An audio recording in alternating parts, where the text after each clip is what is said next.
All right, welcome back to another episode of the Shed Geek Podcast. And this is the first time I can say that I've done a podcast from a rolling shed. That's right. Been inside a shed before, done podcasts in a shed, but never one that actually goes down the road on wheels that I can remember.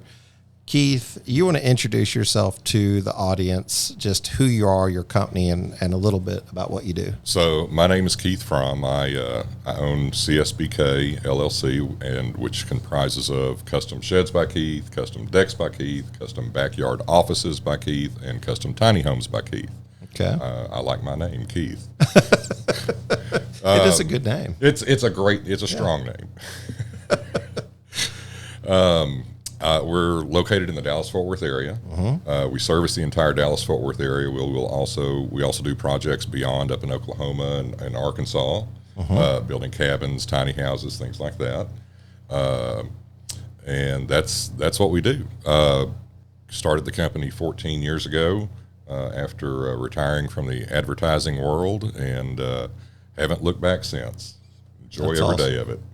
So let's talk a little bit about your previous experience in advertising to make the jump from that to the construction world. What did you do in advertising? So I was in charge of print media. So I can't draw a stick figure, but so an ad would go through all the departments of creation and copyright, storyboards and things like that. And once it was complete, it would come into my department, and we would make sure that it was print ready to go into magazines, newspapers, things like that. Billboards. Make sure it would print properly. Okay. And then you said, this makes sense. I want to jump right into building tiny homes. So actually my running joke for the last 3 years during my tenure at the agency was, I'm going to quit and go build sheds. And, God's got a sense of humor. And, Indeed. And so after I retired, I fished for a couple of years, named all the fish in the lake, and but I needed to get out there and do something. So I thought, I said I was going to go build sheds, so let's go build sheds. And so that's what I did. I feel like outside of the Lord having a sense of humor, I think He's blessed you with a really good sense of humor. We've spent some time here this morning, and I've picked up on just a little sayings that you have that are stored somewhere in there through your experiences, and they're just clever. They work good. I kind of feel like you have a little bit of comedic history in there. Like, do you get that often from folks? No, people just laugh at me. That's Fair enough. Okay. When they see me, they laugh. That's so right. Exactly. Maybe I look funny. I don't know. Exactly. I hope we're not videotaping this, because I've got a face for radio. Well, I'll tell you what. You also, and those of you have probably noticed it already, you have a voice for radio too. I feel like you sound great on the microphone, but that's probably because you too are a fellow podcaster or aspiring podcaster. I don't know how I would say that, but tell me a little bit about that adventure. Well, so beginning of the year, I created Making Shed Happen on YouTube. I want to make a podcast. I say I wanted to. I haven't actually started it yet. I've got the channel. So Making Shed Happen on YouTube. Please follow me, even though there's nothing there. But I just want to educate. I want to educate people about sheds. Now, not everybody is going to buy my shed, and that's okay. But before you make a major purchase like that, you need to know what you're buying and the differences between different manufacturers. And so just an educated customer is a great customer for me. Absolutely. I think the more educated you are, the better decision you make. So we use the tagline education through entertainment. And, we also talked about early on kind of partnering with other shed companies or whatever area of business we were in, like walking across the aisle and shaking a hand and saying, hey, you're doing a great job. And I think we can learn from each other. And Tyler Mahan come on and he said, a rising tide lifts all boats. Absolutely. And that after that, it just stuck with me. Introducing the Real Steel Bird's Mouth Notcher, the ultimate solution for shed builders, both large and small, seeking an efficient and safe way to put a bird's mouth notch in their truss. Our machine is designed to make your truss construction process easier and faster while ensuring the highest degree of accuracy and precision.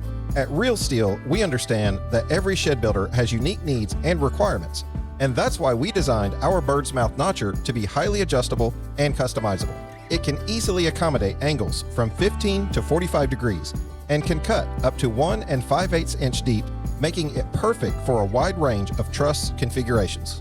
Our bird's mouth notcher is powered by a 7.5 horsepower electric motor, which provides a smooth and reliable cutting experience every time. It can handle 2 boards at one time, and the boards are securely held in place by an air clamp, ensuring that your truss components stay in place while they are being notched. The cutting head features indexable knives, which means you can easily rotate the knives when they become dull, saving you both time and money in the long run. Safety is our top priority, which is why our bird's mouth notcher is equipped with a built-in dust hood that has a 4-inch port to collect sawdust, keeping your workspace clean and safe. Additionally, the angles are set by a hand crank, and we've included 2 battery-powered digital readouts that allow you to precisely measure the angle and depth of cut, so you can achieve the exact notch you need with ease. Contact us today at realsteel.com or call Darren at 570-713-0665. Real Steel, production machines for the wood industries. And he's just here north of us, well, quite a ways north in Pauls Valley, going up toward Oklahoma City. So as you just go north out of Dallas. But, you know, and that stuck that it was like, wow, in a industry where we're all so close knit and connected in some way, shape, or form, it really is good to kind of just increase education, communication for the B2B side, the B2C side. Right. And honestly, you know, we've just ran with that coming up on 4 years in March now. Will be the start of our 4th season. And it's just really amazing that God sort of blessed us to do this. So, man, I want to encourage you, and definitely if you have questions, anything, resources that you need, just pull on us for experiences we've had. And if we can help, we want to do that. I think you have such a unique idea here in the DFW area and what you do. So let's talk about what we're in today. How people know you whenever they see you at the DFW, how they could or will begin to see you as you not just podcast, but as you drive around. So what we've done is back in August is when we started this project. I had a 16-foot, just a cargo craft white cargo trailer, and this had been a work trailer for us, with lumber and everything in it. Of course, I overutilize all of my tools, and so I've broken the frame on it twice. And so, of course, I'd upgraded trailers. We now work out at 24-foot cargo trailers. But so this trailer had been sitting out, on my property for a couple of years, and I always knew I wanted to do something with it. And I kind of had an idea of what I wanted to do. But so finally one day, I had my guys out there, and we had a little off time, and so we ripped the cargo part off of the trailer, ripped it down to the frame, fixed the frame where I'd broken it twice, and then rebuilt what we call Big Blue. And basically, it's a 16-foot by 8-foot. I call it a rolling showroom and design studio. So we've got the outside of Big Blue is LP lap siding. The inside has shiplap. It also has tongue and groove pine on the ceiling. On the back wall, it's got the standard LP 4x8 sheet siding. So I've got different kinds of siding on here that you can put on the inside or the outside of your building. And of course, I've also got sample boards of cedar and hardy. But Big Blue was built to be a spectacle. Okay, I mean I'm bragging. It's a beautiful trailer. I really think it's a beautiful model. But I built it to be a spectacle. I want people to point and look at it. And Absolutely. Of course, I've got big 2-foot by 2-foot QR codes on the outside. So I'm driving down the road and people are hitting it with their phone. And so how does that work? They click on the QR code and takes you straight to the website. So then next thing you know, they can inquire about a quote. Fill out a quote request form right there on the website. Hopefully not while they're driving. Yeah. But if they're the passenger, they could. At the website, we've got pricing. We've got how we build a building. We build every building custom on site. Okay. At better than house construction quality. Plus, I employ skilled carpenters to build my buildings. So you don't have Custom Sheds by Keith builds custom buildings. You design it aesthetically and functionally to the way you want it. We've built triangle-shaped sheds. We've built pentagon-shaped lake houses. We had a customer one time. Their HOA would only allow them to build 12 by 12 size. And so they said, okay, we can do that. And they made it 2-story. So 12 by 12, we call it the rocket ship. No regulations on the height. No regulations on the height. It just couldn't be any bigger than 12 by 12. Okay. So perfect. So again, everything's custom. You design it. You work with our director we can create renderings for you of your building. We work with your HOAs to get approval. We can pull all the permits and then go from there. I was going to ask how that process is, because you service primarily in the DFW area. Correct. I would imagine with on-site builds, you're in a lot, maybe a large percentage of HOA. Correct. Territory. Probably about 50%. Okay. And then, what is the approach? Does the customer have to spend a lot of time, So what happens is very, very first question we ask is, are you in an HOA? Okay, so yes, we're in an HOA. Okay, will you please send us a copy of your guidelines? So they'll email us a PDF of their HOA guidelines, and then from there, we work with the customer to make suggestions about the building style, because a lot of HOAs, you have to match the style of the house that you're at. You have to match the paint. You have to match the shingles. You have to, different things. So from that information, we'll take that and just do a quick rendering of what the building would look like. Customer approves it, and we mail it to the HOA and say, will you approve this, please? Very nice. So you spend a little time on the customer acquisition. Absolutely. For sure, for you guys. How large will you build? Just whatever they'll allow, if that's what the customer wants? If that's what the customer wants, yeah. Okay. And of course, and there's also city. I mean, it's not just the HOA. Yeah. So you've got the city to consider also. Yeah. If the HOA will allow a 12 by 24, but the city will only allow an 8 by 10. Now, you jumped from the advertising into this. Did you start out building these yourself before? I did. So the first 3 years of Custom Sheds by Keith was just me out there building little 8 by 10s, 8 by 12s by myself. And started out with a F-150 pickup and a 4x8 flatbed trailer. That's all you need. That's all you need. And out there. But the first time I had to lift an 8-foot by 20-foot wall by myself, I was like, you know what? Maybe I need to start getting some help. I feel like there's potential advertising opportunity here for a company that I'm thinking about. I'm going to have to reach out to them. Okay. Whenever I think about lifting walls. Right. Well, and we were building a 2-story cabin on Lake Whitney here in the area, and 32-foot long walls, and I actually bought some wall jacks. Yeah. And so that made life a lot easier. Now, what was funny on that, quick joke on that, was we had built the first story, and we were all up on the second story building the walls. We had climbed up there on our ladder. We built our wall, stood the wall up, the very first wall up. Our ladder was on the other side of that second story wall. There you go. So the smallest guy, we all grabbed his arms and slid him down the wall, and he moved the ladder over so we could all get down. Very nice. Whenever being small works to your advantage. That's right. So it just went well, and then you began to really see an opportunity to expand this program. Well, correct. We, up until COVID, it was just Sheds by Keith. I'm sorry, Sheds by Keith and Decks by Keith. Okay. We had built some, a couple of tiny houses, a couple backyard offices, but when COVID hit, and nobody knew what was going on or what was going to happen or anything, fortunately, we fell into the construction category, so we didn't have to shut down. Right.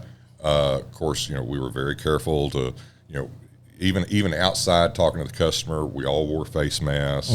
We were testing the guys, making sure everybody was okay at all times. But that's and everybody's working from home. And I loved the videos on YouTube of an executive sitting there working on his computer, and the 2-year-old comes walking in and in the diaper and nothing else on. That's real life right there. That's real life right there. Yeah. So everybody was working from their kitchen table, from their bedroom, whatever, and the concept of backyard offices wasn't new, but it became more prevalent when COVID came around. So that's when I started Custom Backyard Office by Keith. It was very, very necessary. Yes. At that time. And I think it ushered in a lot of other things. Have you ever had a customer ask you about how to supply power to their shed? Do you sell electrical kits as an upsell for your sheds currently? Do you want an easy, no-hassle option to offer for your customers when they want to add electric to their sheds? Check out EcoEthics Solar. EcoEthics Solar is looking for shed manufacturers and shed dealers who want to be able to provide a solar electric option to their line of sheds. With EcoEthics Solar, you can purchase the SunSaver, a solar product specifically designed with the shed owner in mind. Want to offer a larger product that can operate a full tiny home? At EcoEthics Solar, they have the necessary product, training, and capacity to meet your customers' needs. Installation for the SunSaver is simple and takes just 45 minutes. You can even install it right there in your sales lot or at the manufacturing facility. EcoEthics Solar even provides hands-on in-person training if necessary. Plus, they will provide you with video tutorials and handouts with specific installation instructions that keeps adding a solar-powered electrical system to your shed fast and simple. In many cases, the end user can even perform the installation once the shed is delivered to their home. If you are interested in purchasing a unit for display and then drop shipping your orders, or even ordering multiple units to have available as you build, contact my friends at EcoEthics Solar at 336-250-1284 or email sales@ecoethicsolar.com. Outside of the fact that sheds were already multifaceted, being used for multiple different things. Oh, absolutely. It really sort of got people comfortable with the idea of like shopping around online because you had to. Right. And I like to say that it increased the online presence by, 10 years or more, who knows. But it really began to get people excited, maybe not excited, but to support the idea of looking online at least whenever they begin to shop for things. You couldn't just go to the market and just, in most cases, just look around. I guess. Well, you can't. You had the mask and all that your stuff. Your big box stores, have them sitting out in the parking lot. Yeah. But even before COVID, people were taking their garden sheds and turning them into man caves and she sheds. Yeah.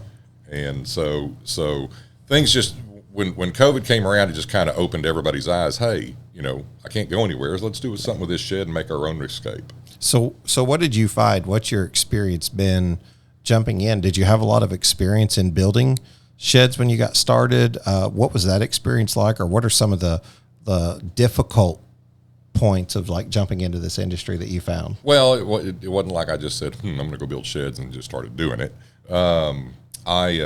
Before during my corporate years, I did have some rental properties and so I did know how to build. I enjoyed building. I enjoyed building things. Gotcha. I'd build a couple of sheds of my own, but. So those first 3 years was, I knew how to build a shed. I knew how I wanted to build a shed my way, and so those first 3 years was me just honing my craft, honing my skills, honing how I wanted to build my buildings. Now, that being said, if my very first customer is listening right now, your building is built just as well as we build them today. Yeah, yeah. But what's changed a lot is our aesthetics. Okay. So we've come a long way with aesthetics of the buildings. There's a lot of portable shed guys that will also offer on-site builds. They'll send a crew out there. Some companies that do that, some that don't. Do you feel like this is a direction the shed industry is coming from or going to, that we'll see more on-site builds or less? I'm not quite sure. Me either. Now, there's a lot of situations that is the only way you can build it is on site. True.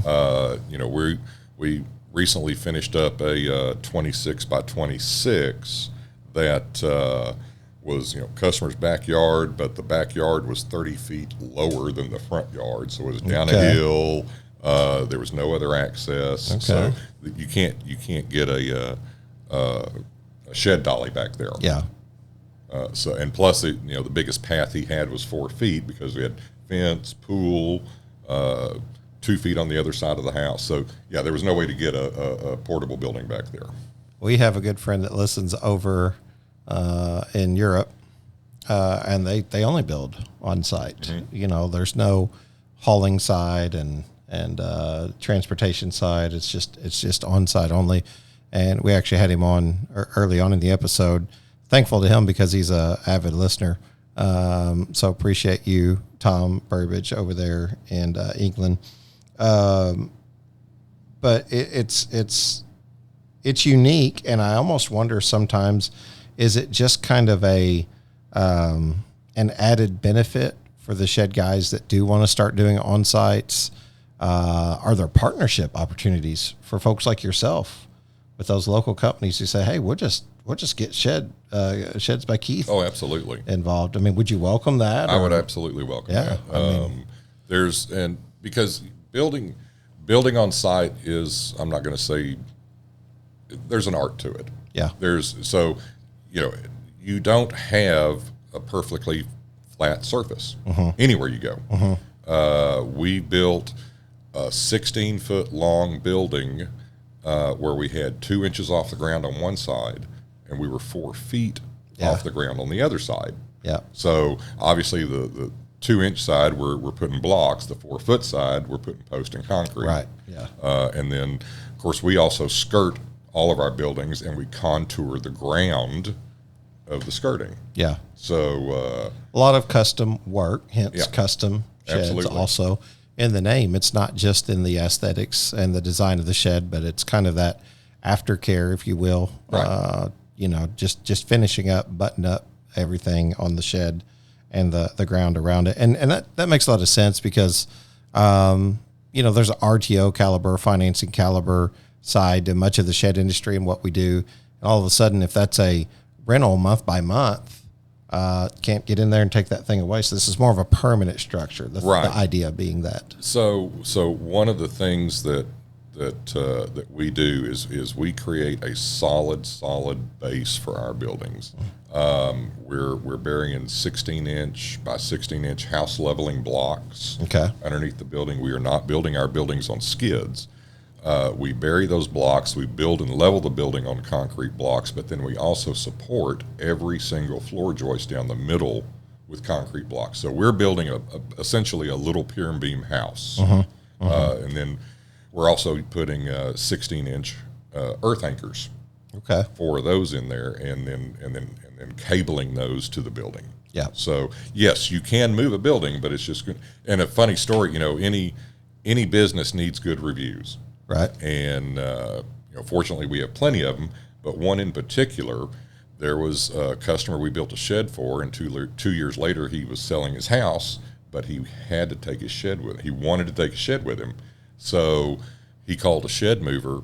The shed mover actually wrote a review for Sheds by Keith. No way. Because he says, I've never moved a building built this well before. That's awesome. It was pretty, and I actually called him and I said, man, I appreciate you. He says, I've never seen anything like it. He said, I thought I was moving a house. That's great.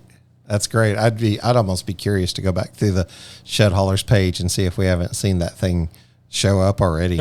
Because we probably have.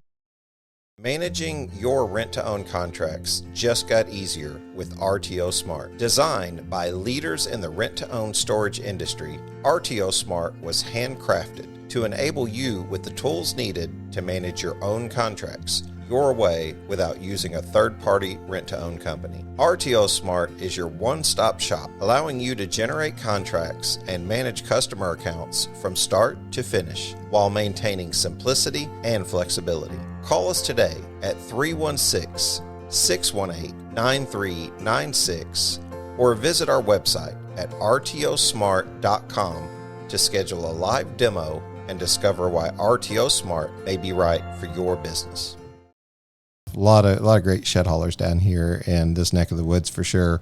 And just a lot of shed manufacturers in Texas. Of course, DFW is a growing area. Right. Absolutely. You're native, I think, to DFW, and we kind of talked about what you're seeing in this area that ultimately leads to a good reason to be in the area building sheds. Oh, absolutely. So the Dallas-Fort Worth area, all the cities in the Dallas-Fort Worth area have done such a great job of selling the Metroplex to corporations, and have lots of tax incentives for corporations moving to the Dallas-Fort Worth area. And so because of that, I mean, we have a housing shortage. There's not enough houses for the people moving here. We've got 1 million people moving here in the next 5 years. Maybe 1.1 million. I don't know. There you go. We'll come on down. I can dream. There you go.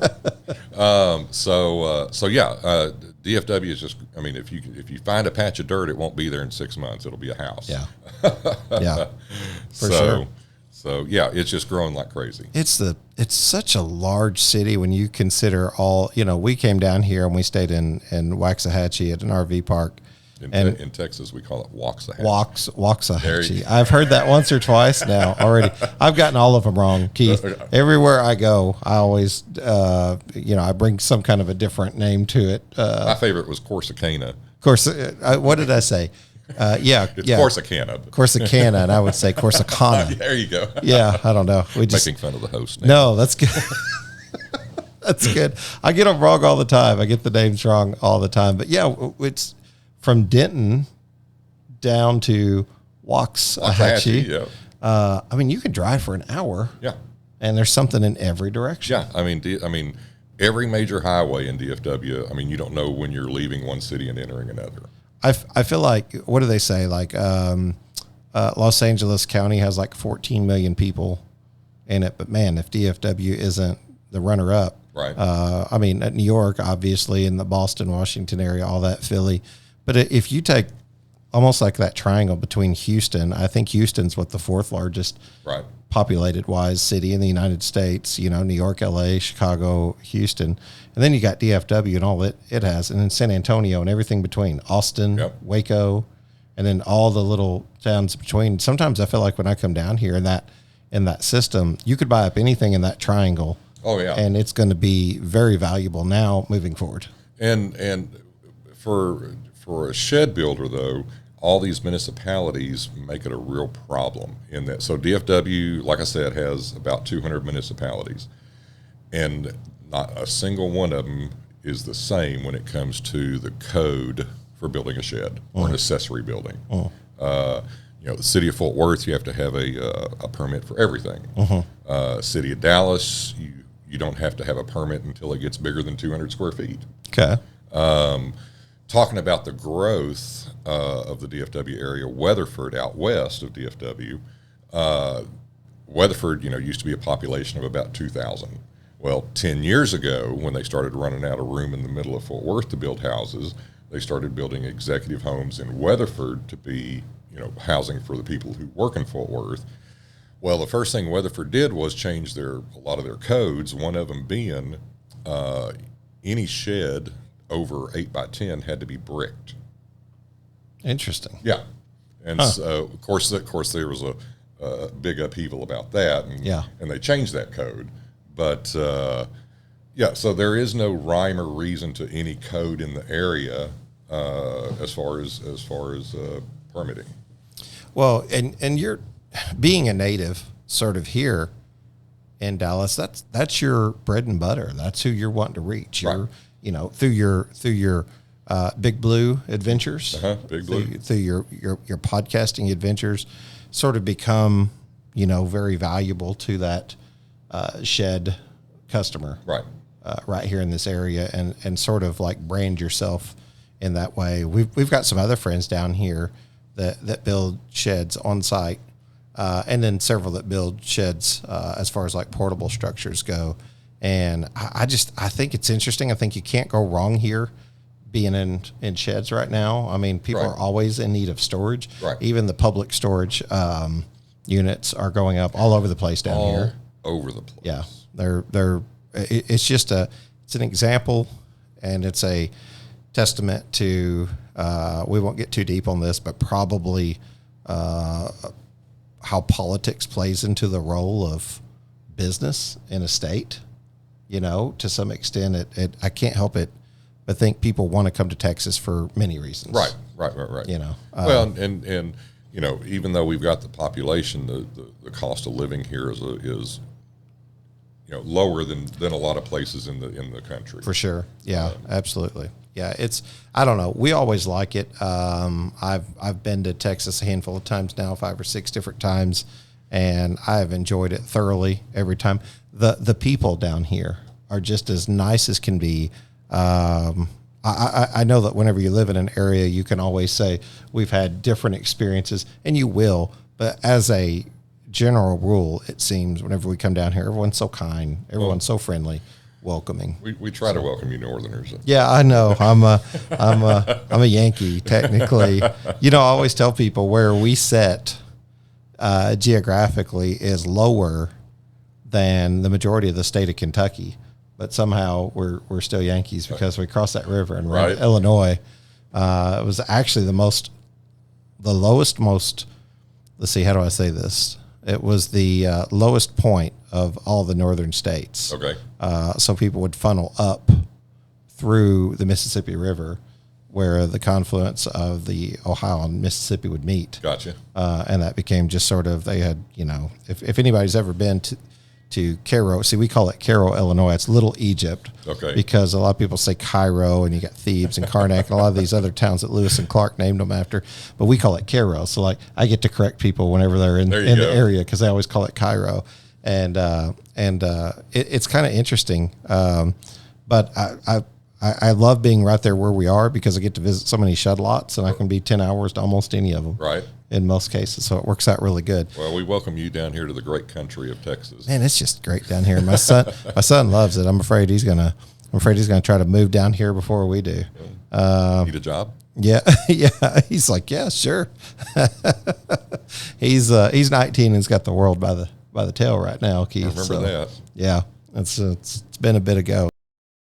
Hi, I'm Dylan from the Shed Geek marketing team, and I want to address a common misconception about marketing. Often people approach us for just one service, like social media management, where we plan and schedule your monthly posts. While this is a valuable time saver, it's just one piece of your complete marketing strategy, much like a shed with its various components. Let's simplify it. Think of your social media channels and Google My Business as the foundation, similar to the runners of a shed.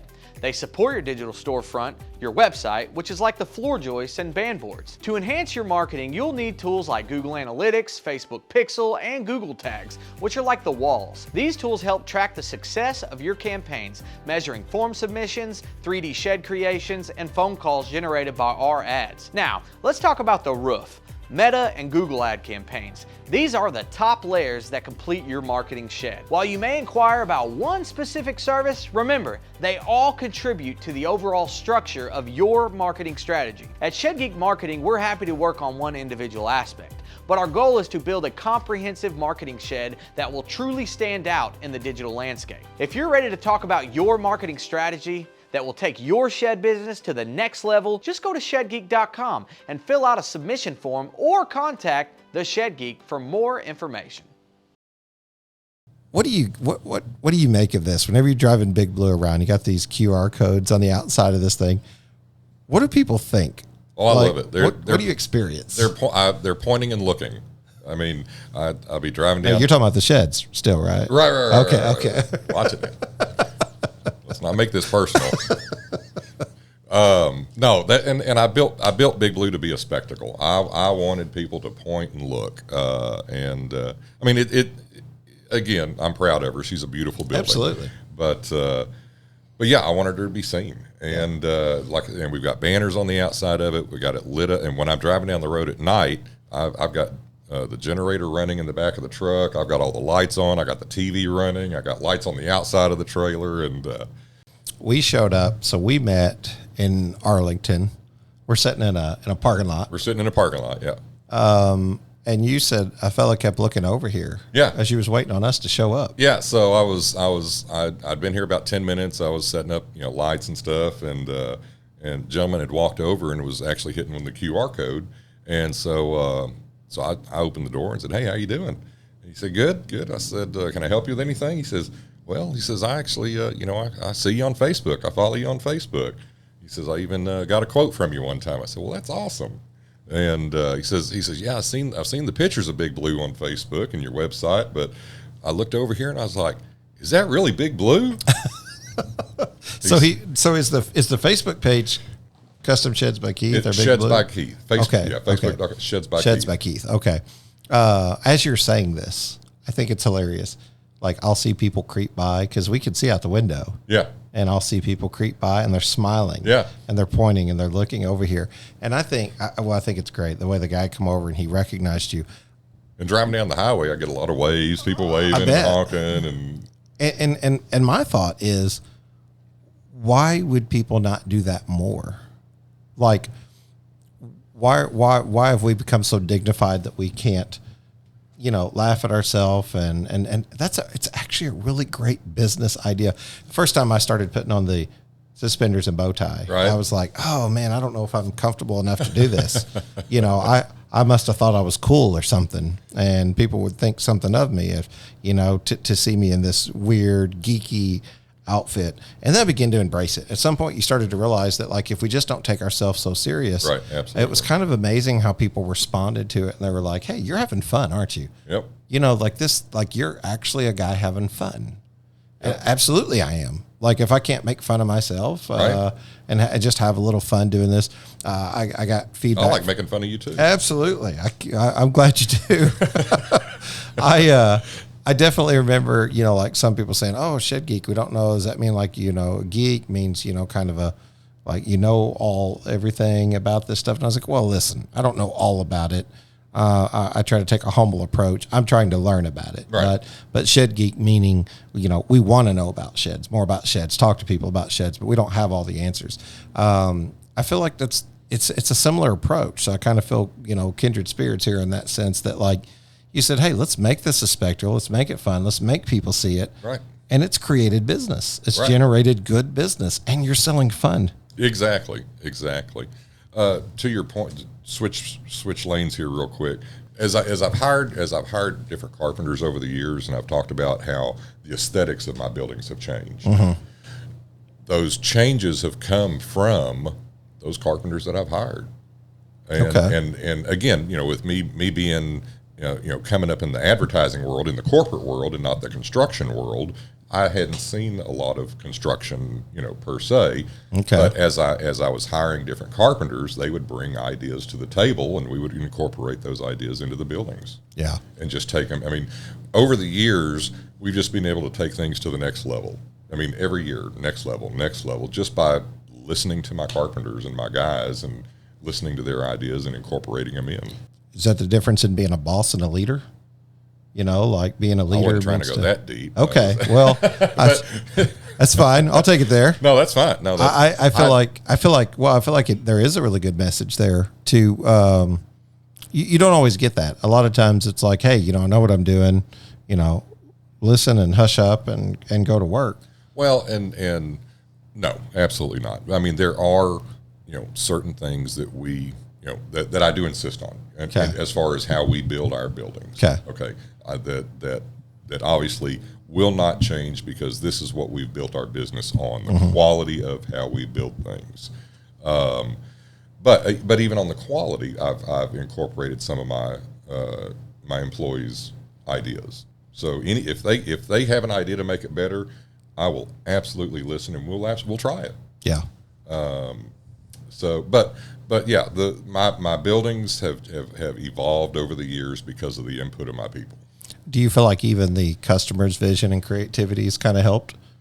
Oh, absolutely. I mean, absolutely. I mean, there's been some times when, customer wanted to do something, and of course I'm just sitting there shaking my head going, absolutely, yeah, we can do that. Then I get back to the office and I go, okay, how are we going to do this? I love that you almost had a slip there where you said shaking my shed. Yeah. Almost. I feel like there needs to be more vernacular. More puns. More puns. That's right. That we come up with like that. We love stuff like that. And you said like one of yours is making shit happen. Making shit happen. Yep. So I love that. Yep. And that's the YouTube channel that you have. Go check out the YouTube channel for sure, guys, right now. Just take the time to do it and go click on it. I appreciate it. Keith, what's your approach to a customer whenever they come in? What's your philosophy? What do you want people in the DFW area to take away from getting a custom shed by Keith? So my approach and my philosophy is I am not a salesman. I don't want to be a salesman. Obviously people will come to the website or call me up and say, hey, I'd like to get a quote. So we will, get the specifics, what size do you want, what style, whatever, and work up a quote. Now, all of our quotes are itemized. I mean, I am full transparency. Mm-hmm. Okay, there is no secrets behind what we do. So here's an itemized quote, and then I'm going to flood you with a whole bunch of other information about the company, about how we build, pictures of similar buildings, things like that. And so, here's my quote, here's my price, here's the information. I would love to build this for you. Mm-hmm. If I can't build this for you, then I wish you the best of luck. Mm-hmm. Mm-hmm. There isn't. I'm not a salesman. Yeah. Just period. Where do you want it to go ultimately? You've got all of these other adventures outside of even sheds. It's kind of the bread and the butter. Unless you have a deck that's sitting on a trailer somewhere that you drive around and all these other things. For now it's Big Blue driving around. Now I will tell you one vision I do have for another trailer is I want to build, and actually I had this vision for a trailer before Big Blue, was I want to build a trailer that looks like a caboose.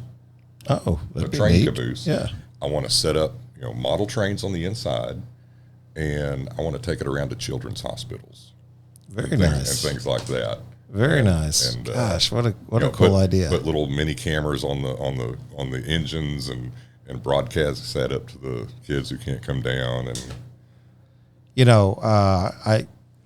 I think of that being a very faith-driven adventure for you, and we've kind of talked about that, and even how addressing those things publicly in your business matter. Mm-hmm. Absolutely. The hat you have on today, we kind of talked about your hat. Yep. Real men pray every day. Yep.